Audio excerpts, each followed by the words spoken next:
Good morning, viewers. Welcome to this law lecture series. Today's topic is Writ Jurisdiction under the Constitution of India, Part 5, mixed in Hindi and English languages. Part 5 relates to writ of habeas corpus. See here, Part 5, writ of habeas corpus. Part 5 has been divided into 4 subparts: A, B, C and D. भाग 5 को, व्याख्यान 5 को 4 उपभागों में विभाजित किया गया है। A. Habeas corpus in general.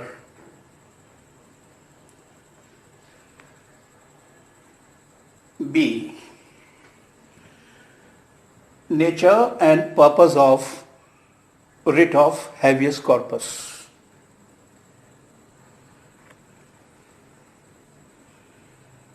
C.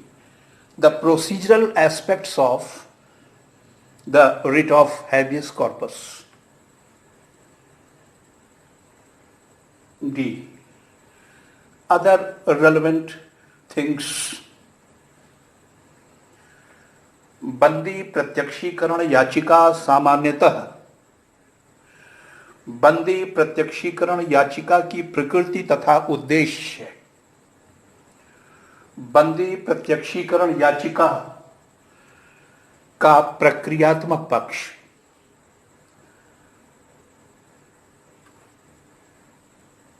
अन्य सुसंगत बातें 4 उपभागों में विभाजित किया है। आइए अब इन्हें डिस्कस करते हैं। सब part A, writ of habeas corpus in general. 6 points.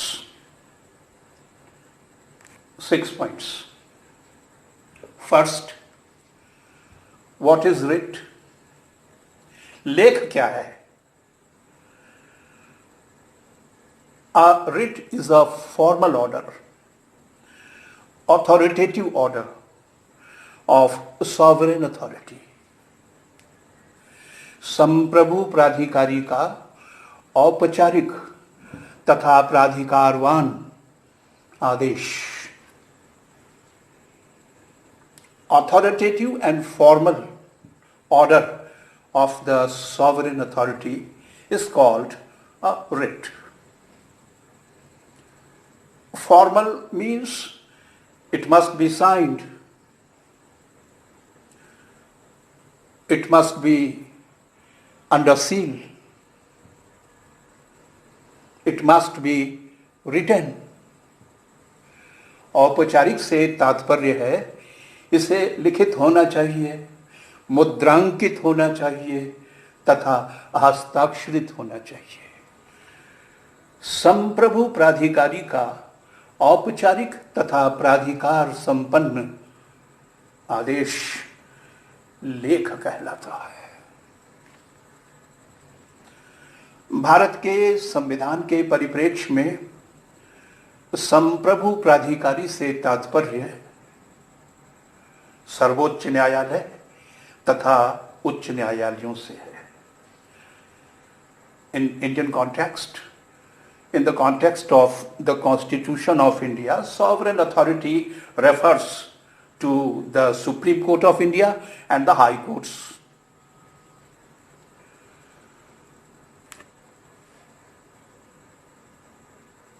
Second point.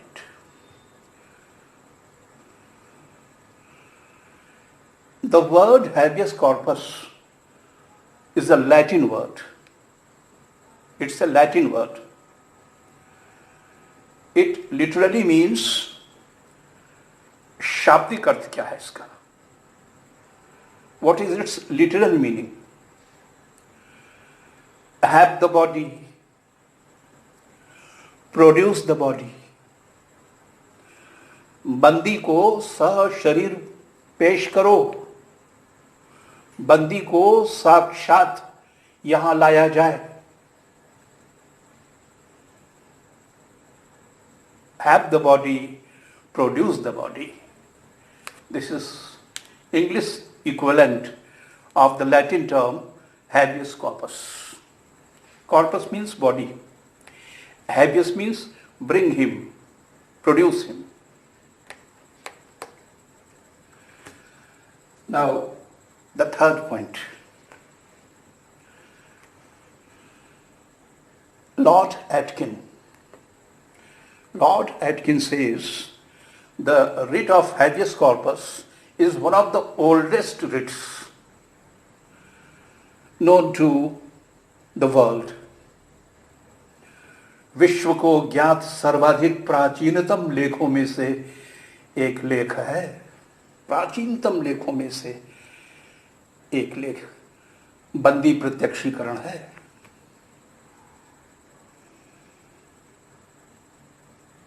उन्होंने कहा कि यह मैग्ना कार्टा का भाग है. It's part of Magna Carta. Magna Carta का पूरा नाम है Magna Carta Libertatum. Magna Carta Libertatum. But ordinarily, generally इसे मैग्ना कार्टा कह करके ही संबोधित करते हैं. It is a historical document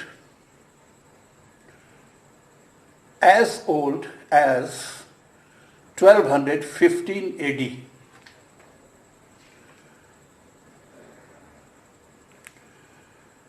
आठ सौ साल से भी पुराना दस्तावेज है ये. 800 साल से भी पुराना दस्तावेज है. English people compelled the then King John to give a written guarantee under his signature, under his seal, that he will respect certain freedoms, certain liberties of the English people. आंग्ल जनता ने सम्राट जॉन को विवश किया कि आप हमारे इन अधिकारों को लिखकर मान्यता दीजिए, लिखकर स्वीकृति दीजिए. यह एक ऐतिहासिक दस्तावेज है. विश्व में इसकी 16 प्रतियां हैं, मूल प्रतियां. 16 copies in original, bearing the seal of John King and also his signature. Historical document. जब कभी भी बात आती है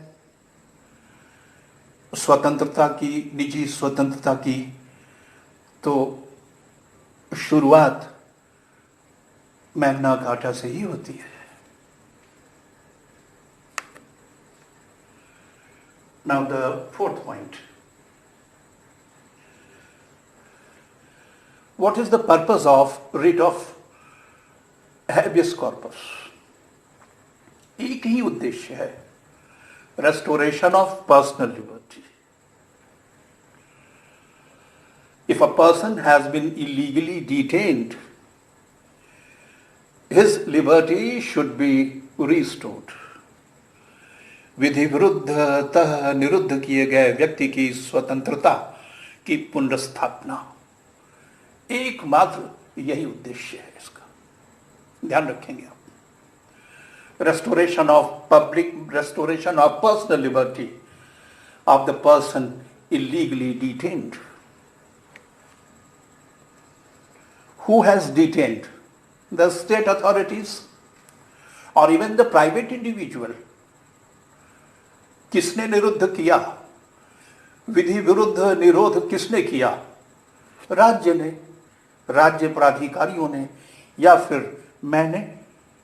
व्यक्तिगत व्यक्ति है, पर्सनल, ये इंडिविजुअल पर्सन है, व्यक्ति विशेष है. The very important aspect of this writ is that it can be issued even against a private individual. Private individual के खिलाफ रिट्स इशू नहीं होती, but this is the only writ which can be issued even against a private individual. Suppose I detain you and the detention is illegal, then writ of habeas corpus may be issued against me, though I am a private individual. And suppose state authorities detain you illegally, then the writ may be issued against the state authorities. Note it very well. The writ of habeas corpus may be issued even against a private individual. और इससे भी महत्वपूर्ण एक बात है, इससे भी महत्वपूर्ण एक उदाहरण से इसको समझते हैं. मान लीजिए मैंने आपको इलीगली डिटेन कर लिया. Your personal liberty has been infringed illegally by me. आपको उड़ा के मैंने बंद कर दिया, निरुद्ध कर दिया. आपने या आपकी ओर से हितबद्ध व्यक्तियों ने आपकी रिहाई के लिए, अवैध निरुद्धि से मुक्ति के लिए हैबियस कॉर्पस याचिका प्रस्तुत किया. आपने उसमें 3 आधार लिए, मान लीजिए 3 आधार लिए. याचिका चल नहीं पाई. The 3 grounds that you had taken in the writ of habeas corpus could not prevail, and the court dismissed the habeas corpus petition. निरस्त हो गई.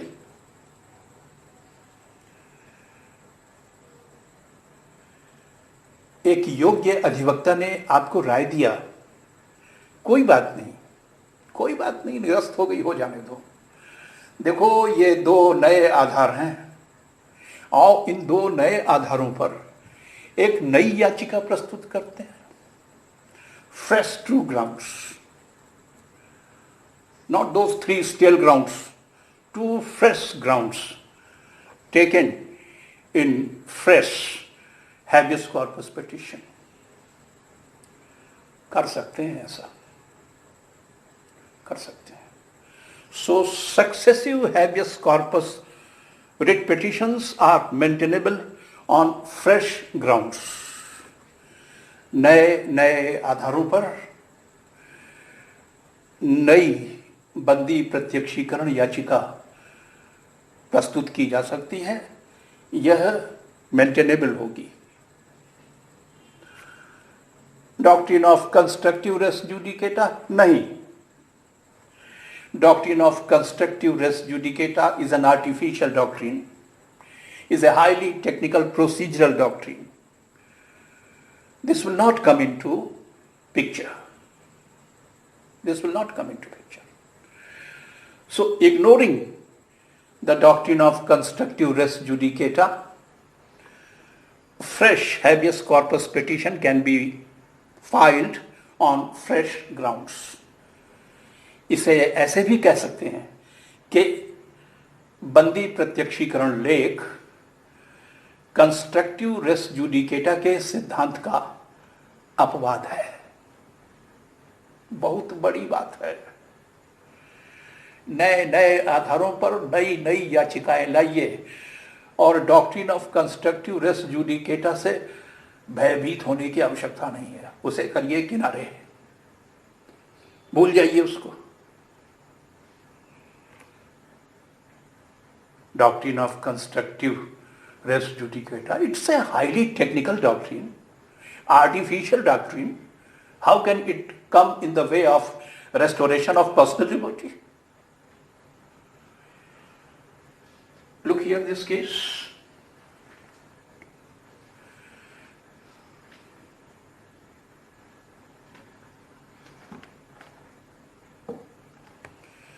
लालू भाई,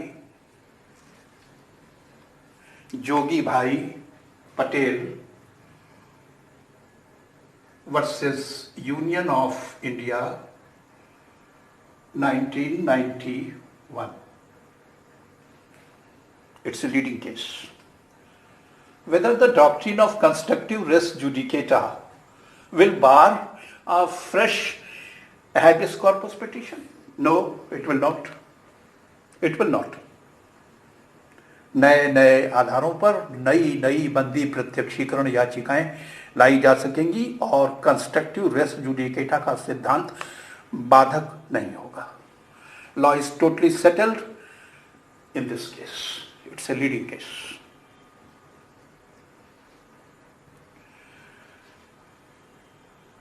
नाउ सब पॉइंट और sub part B. Nature and purpose of writ of habeas corpus. इसकी प्रकृति क्या है और उद्देश्य क्या है.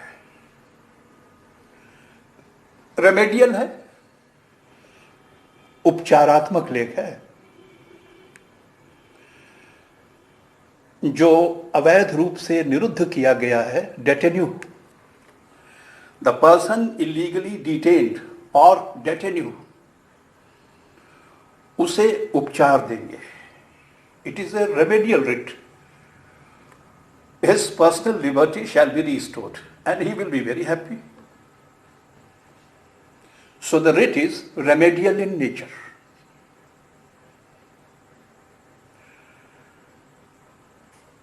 बंदी ने कहा, साहब इन्होंने मुझे अवैध रूप से निरुद्ध किया था. कोर्ट ने कहा, तभी आपको मुक्त किया गया है. अवैध निरोध था, इसीलिए आपको मुक्त किया गया है. तो याची फिर बोला, इन्हें दंडित भी कीजिए. कोर्ट में punishing for his misdeeds. He has infringed my personal liberty.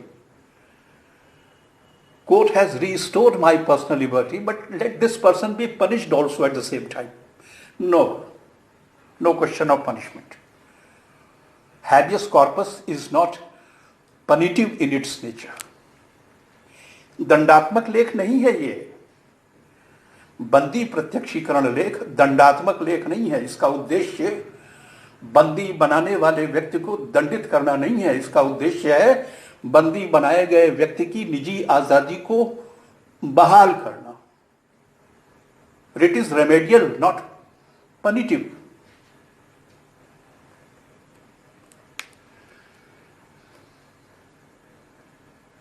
What is its purpose? Restoration of personal liberty. Quick judicial review. Quick judicial review of the alleged illegal detention. Petitioner is alleging that he has been illegally detained. Allegation may be right, may not be right. So it should be judicially scrutinized. अवैध निरोध की बात कही जा रही है, कथित अवैध निरोध. तो यह बात सही भी हो सकती है, यह बात सही नहीं भी हो सकती है. तीव्र न्यायिक पुनर्विलोकन होना चाहिए. क्या सही है सामने आना चाहिए और जल्दी सामने आना चाहिए.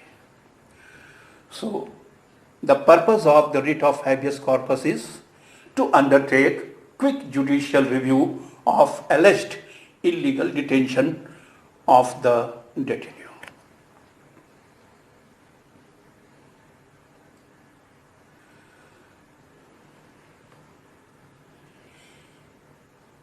बेस डेट क्या होगी? What shall be the base date? Date of detention 1st January 2020. Date of detention is 1st January 2020. And the matter is today before the court. Say on the 1st June 2020. Detention was made on the 1st January 2020. And the matter is before the court on 1st June 2020. this latter date is a relevant date. ये जो बाद वाली तिथि है 1 जून 2020, इसका महत्व है। निरोध की तिथि 1 जनवरी 2020 है, उसे छोड़ दीजिए। Date of detention is not relevant. It is the date on which the detainee is present before the court, on which the court is examining whether the detention is right or wrong. That date is relevant. जो उदाहरण लिया है इसमें 2 तिथियां हैं। निरोध किया गया था 1 जनवरी 2020 को और मैटर न्यायालय के समक्ष आया है 1 जून 2020 को। वैधानिकता की जांच, निरोध के वैधानिकता की जांच 1 जनवरी 2020 को आधार बना के होगी या 1 जून 2020 को? उत्तर है 1 जून 2020. Look here. As on the date of showing cause, as on the date of showing cause, not as on the date of detention. Legality or illegality of detention is to be judged not as on the date of detention, but as on the date on which matter is before the court and the detaining authority is explaining the things. Second date is relevant, not the first one. This is very important.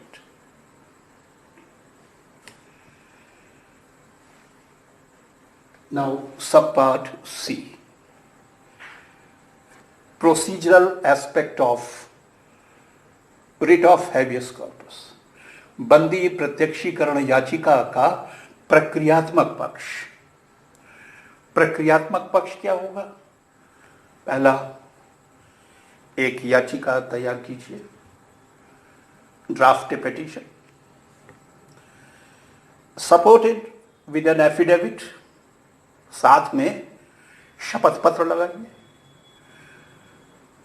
उस शपथ पत्र में सभी जरूरी और महत्वपूर्ण तथ्यों का संक्षेप में उल्लेख कीजिए। All the important and relevant facts and circumstances must be briefly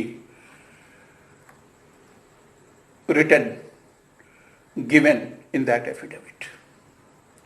So there must be a petition with affidavit containing material facts and circumstances of the case in brief.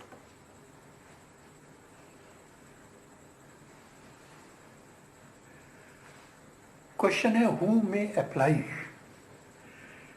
Writ याचिका प्रस्तुत कौन करेगा?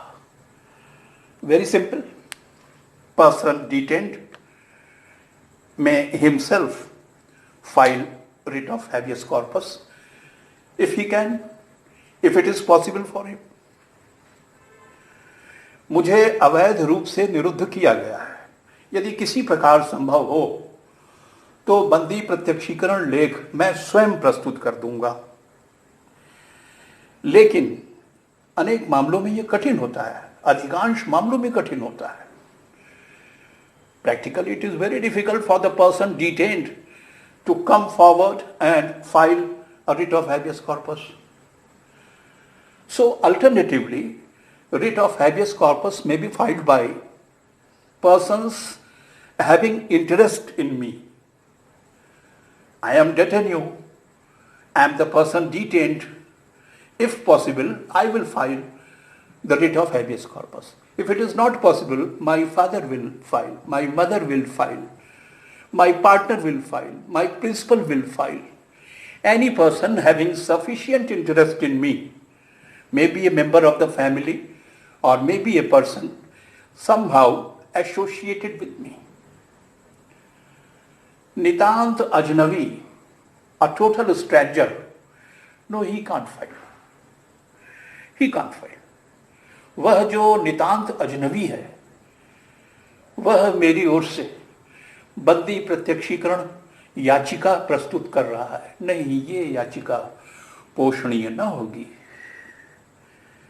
या तो डेटेन्यू स्वयं याचिका लगाए यदि संभव हो, और नहीं तो कोई व्यक्ति जो उसमें सफिशिएंट इंटरेस्ट रखता है वो लगाए। नितांत अजनबी, a total stranger has no locus standi. Court will not entertain that petition. Petition will be dismissed on that ground. This man who is filing the petition is a total stranger. So a total stranger cannot file a writ of habeas corpus for release of the detainee.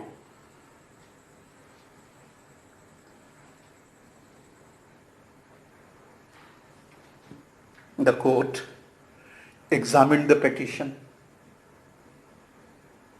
Court perused the affidavit attached with that.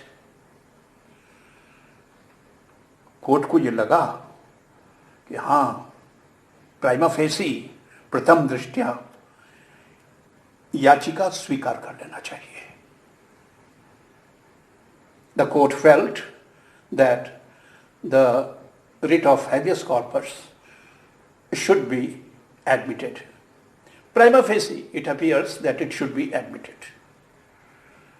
ठीक है, यदि न्यायालय संतुष्ट है कि प्रथम दृष्टया याचिका स्वीकार की जानी चाहिए, तो वह एक नोटिस जारी करेगा विपक्षी को जिसने मुझे डिटेन कर रखा है। वो कोई प्राइवेट इंडिविजुअल भी हो सकता है, वो कोई स्टेट अथॉरिटी भी हो सकती है, जो कोई भी वो है, उसको एक नोटिस जारी किया जाएगा। इसे रूल नीसी भी कहते हैं। Rule नीसी means notice. Rule नीसी Latin word है, तो ऐसे ध्यान से तैयार कीजिए। If the court is satisfied prima facie that it is a fit case in which the writ should be admitted, then it shall issue a rule nisi to the detaining authority or person effecting detention to show cause on the date fixed. यह तारीख नियत की जाती है, यह तिथि नियत की जाती है। आओ और साथ में उस निरुद्ध व्यक्ति को भी सशरीर लेकर आओ, अकेले मत आना। निरुद्ध व्यक्ति को भी सशरीर यहां लेके आओ और कारण बताओ कि क्यों न यह याचिका स्वीकार कर ली जाए। Appear and produce that person, detainee, and show cause why the writ petition be not admitted. अब जो उसको कहना होगा कहेगा। डिटेनिंग अथॉरिटी को या डिटेंशन करने वाले व्यक्ति को अपनी बात रखना चाहिए, समझाए कोर्ट को कि नहीं साहब, डिटेंशन लॉफुल है, कुछ भी इलीगल नहीं है इसमें, दिखाए, समझाए। इस प्रक्रिया में कुछ समय लगेगा, ऐसा नहीं कि देर एंड देर तुरंत हो जाएगा खड़े खड़े। 2-4 दिन, 10 दिन, 15 दिन, 20 दिन, महीने, 2 महीने लग सकते हैं। तो मैंने कोर्ट से निवेदन किया, मैं डेटेन्यू हूं, मैं निरुद्ध व्यक्ति हूं, मैं तो छटपटा रहा हूं। मैंने कोर्ट से कहा कि साहब तब तक हमें अंतरिम जमानत दे दीजिए। याचिका तय होती रहेगी, लेकिन तब तक मुझे अंतरिम जमानत दे दीजिए, मेरी पर्सनल लिबर्टी बहाल तो हो जाए। The question is, can the court before which a writ of habeas corpus has been filed grant interim bail to the detainee? हाँ, ये क्वेश्चन डिसाइड हो चुका है। This question has been decided.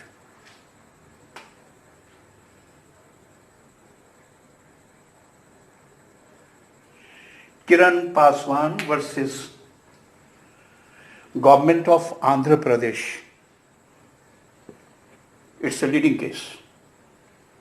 Question was whether interim bail may be granted to the detainee during the pendency of the writ of habeas corpus.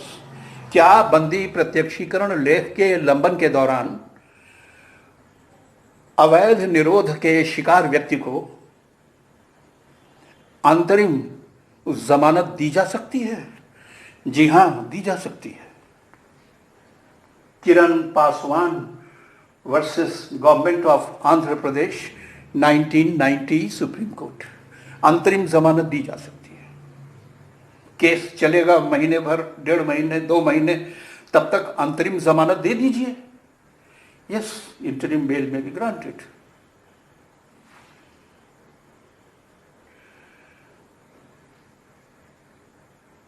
Detaining authority आया है, court में आके अपनी बात रख रहा है, कह रहा है साहब डिटेंशन ठीक है, डिटेंशन एकदम कानून के अनुसार है, कुछ भी इलीगल नहीं है। कोर्ट ने एग्जामिन किया और कहा नहीं इलीगल है, डिटेंशन इज इलीगल। तो if the detention is found to be illegal, the release order shall be passed. If the court finds that the detention is illegal, release order shall be passed. बंदी मुक्त हो, निर्मुक्ति आदेश पारित हो जाएगा। मान लीजिए यह पाया गया कि नहीं, निरोध तो ठीक है, यह निरोध करने का केस है और याची की दलीलें आधारहीन है, इसको निरुद्ध किया गया है, तो निरुद्ध बिल्कुल वैध है। Detention is perfectly in accordance with law. Then the rule nisi, show cause notice, that will be discharged. कारण दर्शाओ नोटिस उन्मोचित कर दिया जाएगा। यदि डिटेंशन गलत है तो रिलीज ऑर्डर पास होगा, और यदि डिटेंशन सही है तो जो शो कॉज नोटिस इशू किया था, रूल नीसी इशू किया था, वो डिस्चार्ज हो जाएगा, खत्म हो जाएगा। तीसरा, कभी कभी ऐसा भी होता है कि जब मामला कोर्ट में चला जाता है तो डिटेनिंग अथॉरिटी या private individual who has detained me, वो घबरा जाता है और कोई बहाना ढूंढकर मुझे छोड़ देता है। कोर्ट में जाके फजीहत हो, कोर्ट में जाकर के सीन क्रिएट हो, प्रॉब्लम क्रिएट हो, डांट डपट हो, पहले ही उसने छोड़ दिया, तो where the detenu is released by the detaining authority during the pendency of the writ of habeas corpus, in that case writ will become infructuous. Writ का अब कोई उद्देश्य तो रह नहीं गया, जो कुछ रिट से होना था वो तो अपने आप ही हो गया। निरोध प्राधिकारी ने किन्हीं कारणों से भी निरुद्ध को मुक्त कर दिया, तो ऐसी स्थिति में बंदी प्रत्यक्षीकरण याचिका निरर्थक हो जाएगी। इनफ्रैक्चुअस, इनफ्रैक्चुअस वर्ड, इसका अर्थ है बेकार हो जाएगी, रिट खारिज हो जाएगी एज बीइंग इनफ्रैक्चुअस। तो 3 स्थितियां बनती हैं, या तो रिलीज ऑर्डर पास होगा, या शो कॉज नोटिस डिस्चार्ज होगी, और या पहले ही अगर उसको छोड़ दिया है तो रिट इनफ्रैक्चुअस हो जाएगी, बेकार हो जाएगी और निरस्त कर दी जाएगी कि अब इसका कोई काम ही नहीं बचा, जो होना था तो हो गया, ऑलरेडी छूट गया, वो तो ऑलरेडी मुक्त हो गया, अब इस रिट का कोई काम नहीं, ये रिट निरर्थक हो गई है, and it will be dismissed as being infructuous. D point पर आइए, कुछ और जरूरी बातें। इस केस को देखिए, ADM Jabalpur versus Shivakant Shukla. ADM Jabalpur versus Shivakant Shukla, 1976 supreme court.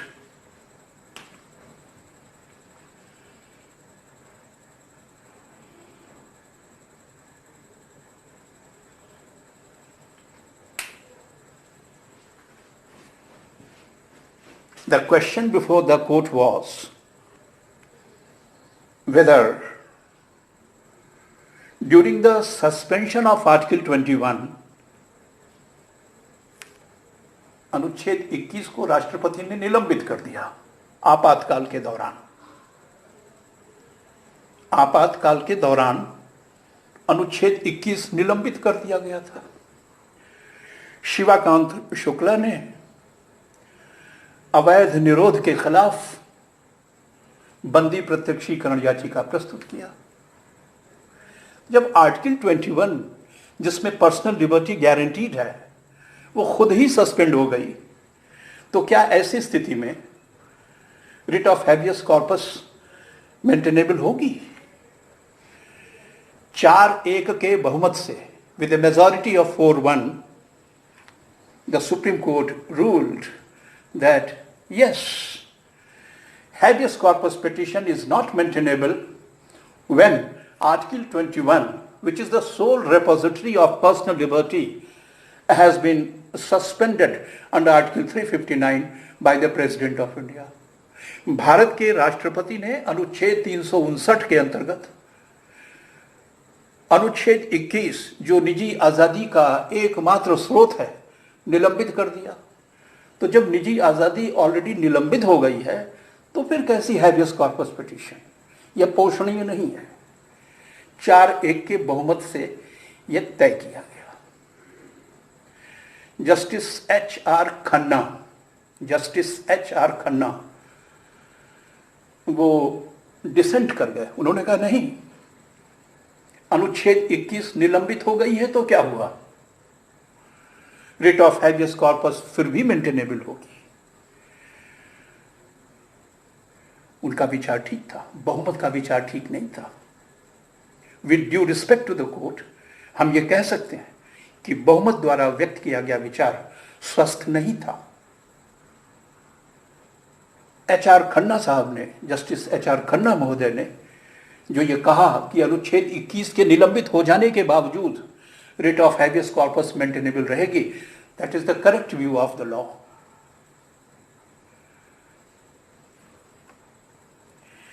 इस केस को हैबियस कॉर्पस केस के नाम से भी जाना जाता है। कभी पूछा जाए हैबियस कॉर्पस केस तो तुरंत ADM Jabalpur versus Shivakant Shukla, 1976 supreme court. 44th amendment act को भी रेफर कर दीजिएगा। The constitution 44th amendment act 1978,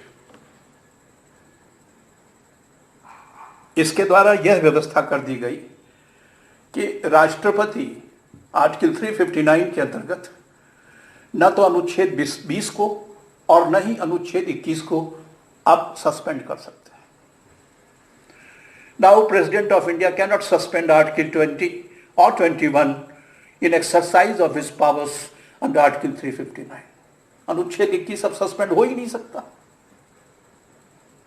आपात की उद्घोषणा हो तो भी क्या हुआ, अनुच्छेद 20 ऑपरेटिव बना रहेगा, 21 ऑपरेटिव बना रहेगा, और इसलिए हैबियस कॉर्पस पिटीशन लाई जा सकती है भले ही आपात की उद्घोषणा प्रवर्तन में हो। So the decision in ADM Jabalpur versus S. Shukla is no longer a good law. अब यह उत्तम विधि नहीं रहा। 44वें संविधान संशोधन 1978 द्वारा इसे निष्प्रभावी कर दिया गया और जस्टिस एच.आर. खन्ना ने जो विचार व्यक्त किया था उसे मान्यता मिली। आज वही हमारे संविधान में दर्ज कानून है। ये नहीं समझना चाहिए कि मेजॉरिटी जजमेंट हमेशा अच्छा होता है। कई बार माइनॉरिटी जजमेंट ज्यादा कन्विंसिंग होता है, ज्यादा जस्ट होता है। इस केस में ऐसा ही हुआ। Last point, section 97 CrPC, district magistrate, sub divisional magistrate और एनी अदर मैजिस्ट्रेट में इशू सर्च वारंट। मान लीजिए मैं आपको इस कमरे में बंद कर देता हूं, इस क्लासरूम में बंद कर देता हूं। District magistrate, sub divisional magistrate और मैजिस्ट्रेट एम्पावर्ड में इशू अ सर्च वारंट, तलाशी वारंट जारी हो जाएगा और जिस व्यक्ति से कहा जाएगा कि इसको तलाशो, वो तलाशेगा और आपको आके यहां से वो ले जाएगा कि साहब ये सर्च वारंट है, आप यहां मिल गए, चलिए। वो आपको संबंधित मैजिस्ट्रेट के समक्ष ले जाएगा, डीएम, एसडीएम या और मैजिस्ट्रेट जो भी हो.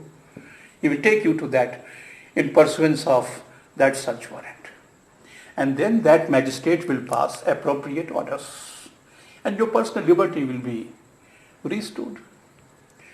कभी कभी कहा जाता है कि सेक्शन 97 सीआरपीसी हैबियस कॉर्पस की छाया लिए हुए है. It has a glimpse of writ of habeas corpus. That is correct. That is correct. 97 CRPC, don't forget it, keep it in mind. It possesses some glimpse of writ of habeas corpus. That's all for today. Thank you very much.